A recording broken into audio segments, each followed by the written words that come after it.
Hey, welcome back to Gold's Garage. So we got my buddy Bill Little here again, and this is the second episode of Ask Bill Little. And lots of questions. I've made a list of them for Bill. We're going to go through it starting right now. And we're going to try to keep this thing under 20 minutes. So Al's going to give me a signal when we're getting close.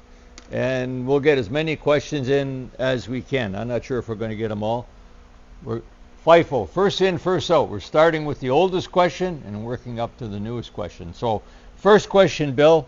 Comments on the plastic small block pushrod checker, and that's One what of those. the viewer's asking about. Yep. They work great. There's nothing wrong with them.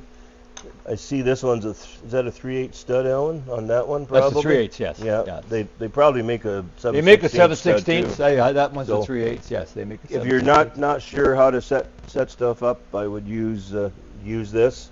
Some rockers are different, so it's sort of dependent on the rocker. I would always, after using this,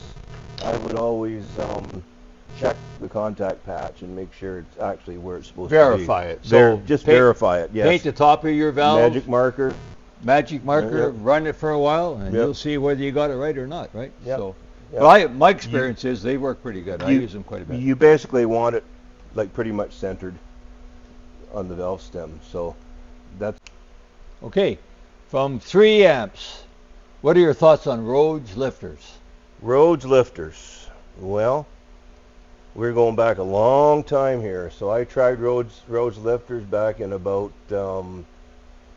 80, would have been about 82 or 83, and I had a pretty big cam in the Nova. I had a 400 small block in it back then, and it was a Magnum, so it was 244, and it was pretty chunky. But I thought, well, maybe it might help me at the track by taking some bottom end duration away from the cam. I lost 1.5 tenths in the quarter mile with it. Really, with Rhodes Yep. lifters? It did idle nice. It did make a noise. They were in there for one weekend, and I put the stock GM lifters back in, and everything came back fine. So Okay. they have their spot, but I would spec a cam properly in the first place instead of using them. Okay, good, Bill. So from Gordon, what fuel pressure do I need for a quadrajet on a 350 small block Chev? It's dependent on the needle and seat. So the smaller the needle and seat orifice, the more fuel pressure you can run. You need at least, so if you have if you have the biggest needle and seat, like a 149, you will only have to run like 6 pounds. But if you have like a 125 thou needle and seat, you might have to run 8-9 pounds possibly. So it's dependent on the needle and seat. Too much fuel pressure isn't good, because when the needle and seat opens, fuel goes everywhere in a quadrajet. So I would find out what needle and seat you have. If it's 125 thou, 130 thou, I would go with probably 8 pounds, and you got to make sure that your quadrajet has the float has different fulcrums. Some of the early ones used a short fulcrum. That's where from the end of the float to where the needle and seat is, the lever ratio is different. Okay, so the long or the short fulcrum has more pressure on it. When the float comes up in the float bowl, it pushes on the needle and seat harder. You can run more fuel pressure. So you have to have the right fulcrum, which is most of the late model ones are all the proper fulcrum. So but it's dependent on your application. Again, I know that 4 or 5 pounds on a quadrajet is not enough, and it's not so much the pressure as it is the volume. You got to have the volume right there. So make sure you have a good enough pump. The quadrajet only holds probably an egg cup full of fuel, and you need the volume there. As soon as that float drops, you got to get the fuel in there. So I'd probably go with a little bit bigger needle and seat and a little bit less fuel pressure in order to get the volume there. So try that. Great answer, Bill. Next question from Gordon. Does more compression cause less vacuum? Does more compression cause less vacuum? No. Good answer. Nope. It does. Camshafts cost less vacuum. Camshafts cause less vacuum. If you had the same cam and you change the compression, in theory, you should have better vacuum because you have less space in the cylinder. When the piston starts to go down, it should pull vacuum earlier and a bit harder. But that's picking short straw against long straw sort of thing. It's not as significant as adding 20 degrees to your camshaft duration. It's the camshaft. Compression is not necessarily power. Okay. From Susan, would you bother with a flat tappet cam on a new build? If you're willing to put light springs on the cylinder heads, Susan, and put it on the dyno and break everything in properly, have it fire right up like Alan does. Alan spends hours to make sure the cam's going to break in properly. If you have that time and the facility to do that, yes, you're still taking a chance. If you don't have, just buy a hydraulic roller. They're going to make more power, and you don't have to worry about ruining a brand new engine. So sometimes the anxiety is just not worth it. Anxiety is not. No, it's not. And if it does fail, it's a disaster. It's not just a little problem. If it fails, the whole engine. Ruins the whole engine. Whole engine has to come apart. You got to clean the flack off the piston skirts. The cylinder walls will be scored, and you'll probably spend a couple grand taking it all apart, cleaning it, and gaskets and everything. So it's not really worth it today, I don't think. To experience we had recently, I didn't build it, but with John's Corvette engine, he lost and it wiped out the flange on the crankshaft, destroyed the crankshaft. Wow. So we had to actually replace the crankshaft. So that's crazy. Yep. That's, doesn't just do a little damage. No. Doesn't just need cleaning up. You can destroy stuff. You really. can. So, yep. Okay, so next one from Alvars. What are your thoughts on knurled pistons? Back in the day, I remember when I first started running super stock, we didn't have a lot of piston options, so I used Vinolia pistons, and they were a pretty simple piston, and I think I freshened the block up 2 or 3 times, and I had like 10, 11, 12 thou piston clearance. Those pistons needed a lot of clearance anyway. I think I probably ran 7 thou. So I knurled the pistons, and they lasted a year and a half, and then I bought new pistons. Don't do it on today's pistons because the CNC profile on the piston skirts are very specific, and if you knurl it, you're going to ruin that profile, and the skirt may not contact the cylinder wall where it's supposed to. Don't do it on the new pistons at all. So the skirt is not round. Right. Right. No, it's got a can to it, basically, right? And when you knurl it, it's you have it in a fixture, right? So you're going to be knurling back and forth, and it might only knurl the high spots or something, but the expansion rate's going to change on the piston. I would not take a chance on it. And when you say you got a year and a half, you're talking about a drag racing engine. A drag racing that has engine, about yes. 20 miles a year, right? So it's definitely going to wear faster, obviously. Yes, you got exactly. less contact area, right? So, okay. So what are your thoughts on piston coatings? I like piston coatings. I like the crown, the piston coating on the crown. I believe it helps detonation, keeps the heat in the cylinder. I also like coatings on the valves, especially the intake, because it keeps the intake mixture cooler. You coat the back of the intake valve plus the face. It keeps more heat in the cylinder, I believe. As far as the skirts go, I like the coating on the skirts, but I would not use it to take up a lot of clearance. Typically, I think that coatings might be half a thou, maybe 3/4 of a thou. They make the pistons last longer, I believe.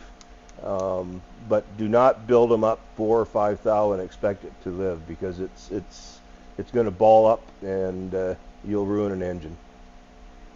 Okay, from Tom, he's got a 500 horsepower engine, street engine, 6,500 RPM, What are your thoughts on Elgin stamped rocker arms versus budget roller rockers? I would use the budget roller rockers, especially when you get up, around 6,500. around Yep. 6,500. I think the stamp rockers might be okay up to 6, but I wouldn't take a chance on it. Stamp rocker is, when they stamp them, the ratio is not always exact. I think you'd be closer with a roller rocker, a budget roller rocker, than you would be with a stamped. Okay, good answer, Bill. Okay, from Ed. Ed has an engine. He wants to put a blower on it, so he needs to reduce the compression. And his question is, have you ever machined the dome off a piston to lower compression? Yes, I have, but you got to be careful. A lot of the pistons today are hollow dome, and you want to maintain 200 thou deck, so you actually have to measure it with verniers to see how thick the dome is, and then you can machine it. I've machined like 396 pistons. I've taken 1/8 of an inch across the top of it, but you can't do it on a lot of modern pistons. So you have to measure it. You need 200 thou at the minimum, especially for a blower motor. So you have to pay attention, but you can do it. So forged piston is typically, they call a hollow dome, right? Hollow dome, yes. So they're not just cast. No. I actually had a 427. I looked at doing it, and I chickened out because it would have brought the dome down to the thickness of only about 100 thou. Yeah, you're taking a chance there. That's I not can't good. afford to do this. No. So I bought pistons. So there's your answer. So Ed, you be careful when you're going to do that. Yes. So from Joe, his question is, I have a 454, pretty big cam, 234, 558, 576, 1.8 rockers, stealth dual plane manifold. Is a 750 carburetor enough for its 454? Nope, not on a dual plane intake. You could probably go with a 850 on that if you wanted to. The dual plane intake separates the two sides of the carburetor, so it sees less carburetor on a dual plane than a single plane. If it was a single plane, a 750 would be fine, but you can get away with a bigger carburetor on a dual plane for sure. Now, the downside is the 850s, you might lose a little bit of throttle response. I guess, is he racing it? Didn't say. It doesn't say. So no, it didn't say. if you're driving it on the street and you want something that's snappy, I'd stick with the 750. The 850 is only going to make a difference to the top end horsepower anyway. So I mean, it might make 15 more horsepower up top, but if you're not there all the time, what's the sense of using a bigger carburetor?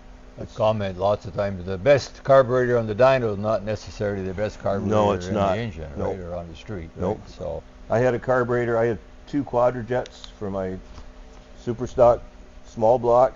The one was terrible on the dyno. It was like 20 horse down, but it ran 500 quicker in the car. well, there Exactly you go. the same. Exactly. So- What's that tell you, right? Yep. Okay, from Stephen, what are your thoughts on the Predator 5000 carburetor? Oh, geez, Stephen. I haven't had much to do with one of them. I've had one in front of me before, but I've never really tried tuning one of them, so I can't really tell you. Okay, from Australia, I have a 300 cubic inch engine. What's more important, better heads or a bigger camshaft? Always go with the better head. Not the biggest head, but the better head, the better flowing head, for sure. Okay, from Don Daughter, so name I recognize. Yeah. Lots of comments from Hi, Don. Have you ported intake manifolds, and how do you mount them? Yes, I do, and it's pretty hard to hold an intake manifold. So I use my cylinder head stands. I stick them in the bolt hole on an angle, and I can get in the plenum that way. I've got some blocks of wood that I've used to prop them up. It's maybe a little bit Mickey Mouse, but it's really hard with an intake because you got to move it so often, you know. So really, I guess you'd almost need like a rotating stand that you could turn it, but then it's never going to be in the right spot anyway, you know. So I just do the best I can. So that's how I do it. Okay, good. So from Andy, Andy had a number of questions. So what RPM, this is a loaded question, what RPM or piston speed does balancing become necessary? Good question, but you have It to is qualify a good it. question. So, in my early days of racing, I hardly ever balanced an engine because I didn't have the money. And I never had any issues, and I was revving my engines up to 6,500, and I'd take them apart, and I was using stock GM crankshafts, and pistons that were lighter, probably rods that were a bit lighter than stock, and I never had any issue. But I think really when you're using a bunch of aftermarket stuff, you really need to balance it regardless. I would say if you're using stock GM crank and the piston's way lighter, you'd be okay. Probably up to maybe 6,500. But a good example of balance is that if you have say you have a flex plate and the engine has to be balanced with the weight on the flex plate. And I've had customers with Fords and they put the wrong flywheel or flex plate on it, and that engine will shake like hell at 15 to 1800, and then it goes away, and you think everything's good. There's a harmonic, yes, sympathetic vibration. It's called. And right? I would not take a chance that engine's going to live at higher RPM. You may not feel it or hear it, but it's out of balance. So something if in doubt, balance the engine. Okay.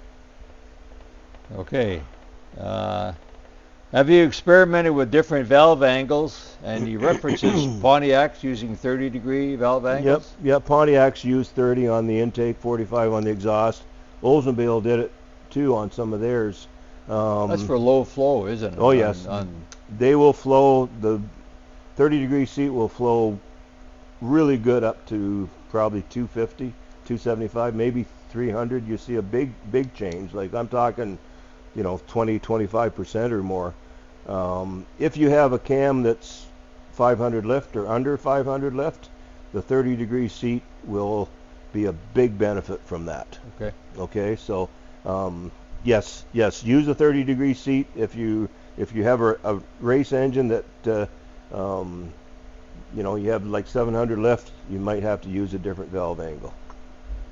Okay, so on a big block Chev, where you already have your valves interfering with the block, is it beneficial to go with a 188 exhaust valve versus the 172? So you can always chamfer the top of the block. GM did this on their high performance ones, and you just put the gasket on the block, and you can see where you need to chamfer it. You can't go down too far. You can go down just above the top ring where the top ring stops in the cylinder. That'll help a lot on the intake valve. The exhaust valve, I've often wondered, why use a 188 valve? I've built big blocks with 172s, and they seem to work really well. So I wouldn't be scared of using a 172 exhaust valve in there at all. By the way, on David Vizard's big block book, there's a lot of detail about that, relieving the block to reduce the interference between the valve and the block. Yes, his so book's he has a lot excellent. of detail about how to do that. Yep. He even does stuff like shifts the head over a little bit. I'm not sure if I want to try that. Read David's book for sure. Vizard's big block book, and you'll get lots of detail about that. The larger cylinder head runners reduce torque. Yes. Good answer. We got to move on. So from Tim, I got a small block 350 and not getting any oil to the timing gears. We're almost done now. So okay, you'd almost think it has good oil pressure and it runs fine, but when he took it apart, he said the timing gears, the timing chain, everything on the front of the engine was dry. So what the heck's going on? It should be oiled from the front cam bearing.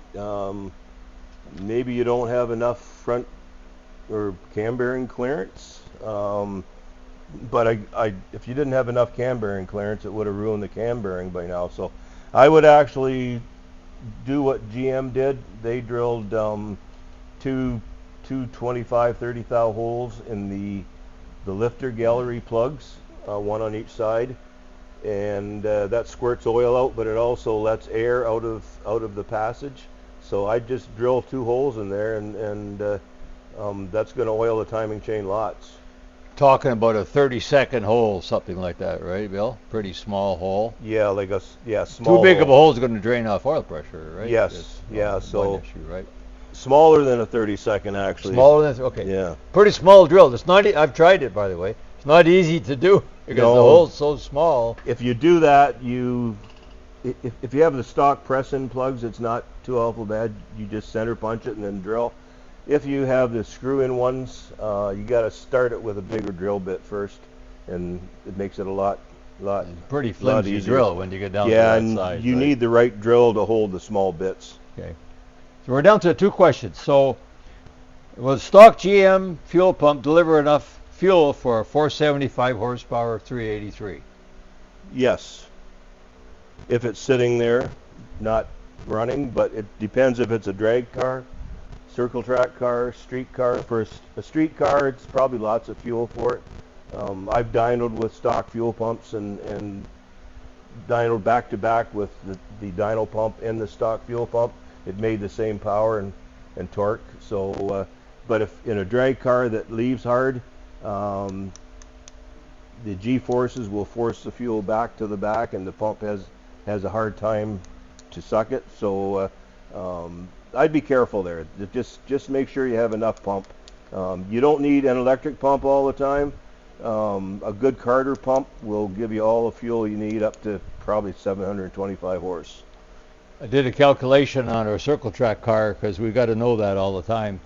So we're averaging 90 miles an hour on a half-mile track, and we use 1/3 of a gallon per minute of fuel. So most of those high-performance pumps are at least 1 to 2 gallons per minute, right? Yeah, they are. Yeah, we're using 0.3 of a gallon per minute, averaging 100 miles, almost 100 miles an hour. So think about that.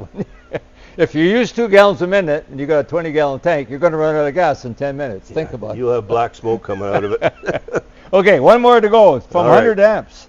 Oh, that's it. Okay, that is. Did we miss Okay, one? no, I missed one. So sorry. From Gary in the street bill, how much overlap before vacuum is too low for power brakes? Depends, right? It depends on your cubic inch, basically, and depends on the lift of the camshaft. Like it's all about the overlap triangle. If you want to keep stock idle and stock brakes, I wouldn't go much over about 50 degrees overlap. I think David Vizard's book. You've got a chart in there. He has a chart in there that makes it simple. So if you don't have the book, get it and have a look in there, because he's put everything in that book that a lot of us have learned over the years, and it's all in one place. You just open the book and read it. So it actually makes it easy, guys. It's from a comment really from that same book, is that, you know, a big cam for a 302 is a small cam for a 383. Exactly. Right? Exactly. So it depends on the bigger your engine, the more it can handle, right? Yep. So, but there's a chart in there that'll give you a pretty specific answer. Yep. Okay, Bill. So Alex been waving at me. We're over 20 Yeah. minutes, but we're almost done. So I wanted to finish. That's all the questions I can find. So if you want, we're going to do this again. But if you want me to get your question on the list, put it in this video. I can't be looking at all the videos trying to find your question. Put it in this video. I did my best. If I miss your question, send it to me again, and we'll get you next time. Thanks, Bill. Thanks, guys. Thanks for watching. Please like and subscribe. We'll have more of Bill Little coming. We got lots going on, and more videos coming soon. Thanks for watching. Good job.